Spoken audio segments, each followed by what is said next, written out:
My Torah portion is the story of Noah's Ark. God sees the world he created turning into an undesirable place where people are evil, greedy, and immoral.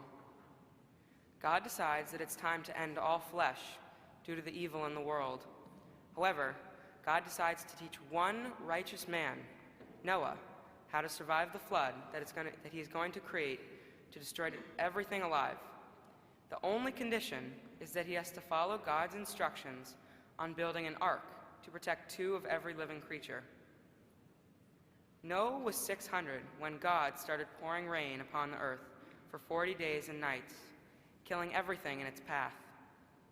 In the 17th day of the 7th month, the ark came to rest on the mountain of Ararat. On the 1st day of the 10th month, other mountain peaks were visible. 40 days later, Noah lets out a raven to search for dry land, but it's unsuccessful. This is where this week's verses begin. 7 days later, he sends the dove out of the ark. Miraculously, the bird returns with an olive branch in its beak. Noah now knows that the water must have eased off the earth. 7 days later, he releases the dove again, and it doesn't come back. In Noah's 601st year, on the 1st day of the 1st month, the water is gone from the earth. God instructs him to go beneath the ark and to let out every animal to be fruitful and swarm the earth to return it to the way it was meant to be since the beginning. While diving deeper into what the story really means and represents, the line, Noah was a righteous man in his generation. He was above reproach. Noah walked with God, stuck out to me. This is because of the wording. Noah was a righteous man in his generation.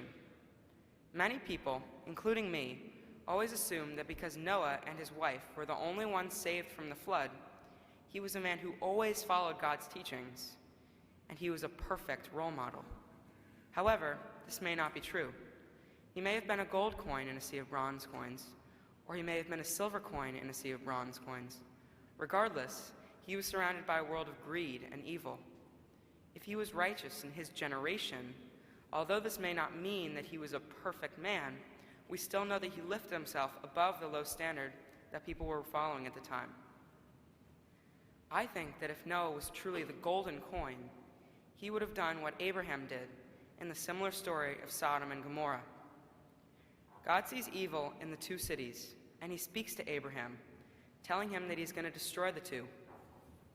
Instead of just protecting himself, Abraham negotiates with God, asking for an opportunity to try and change people's ways in exchange for God not destroying them. Although Abraham doesn't succeed, he goes beyond himself to protect others and the world. If Noah had done the same, he would have been this golden coin, but he simply followed instructions and saved himself. So I ask you, was Noah selfish? Well, that's for you to decide. I came to the conclusion that Noah was a righteous man for his generation. In his time, Noah's actions saved all living creatures. This made him righteous.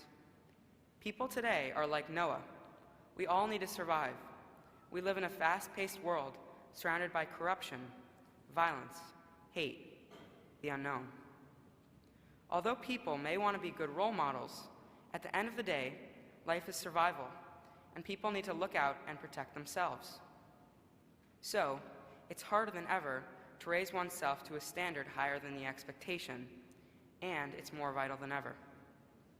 Climate change is now recognized globally as an urgent problem, threatening our way of life, the future survival of our human race, and all of the animals. Get the reference? This is the challenge facing my generation. To solve it, we're going to have to be like Noah and Abraham. I've realized I need to hold myself accountable by making small changes in my day-to-day life, like turning off lights, yes, Dad,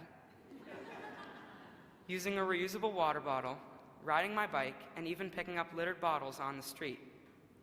I may not be able to pick up all the littered bottles in the world, but by doing so, I'm lifting myself to a higher standard and forming better habits.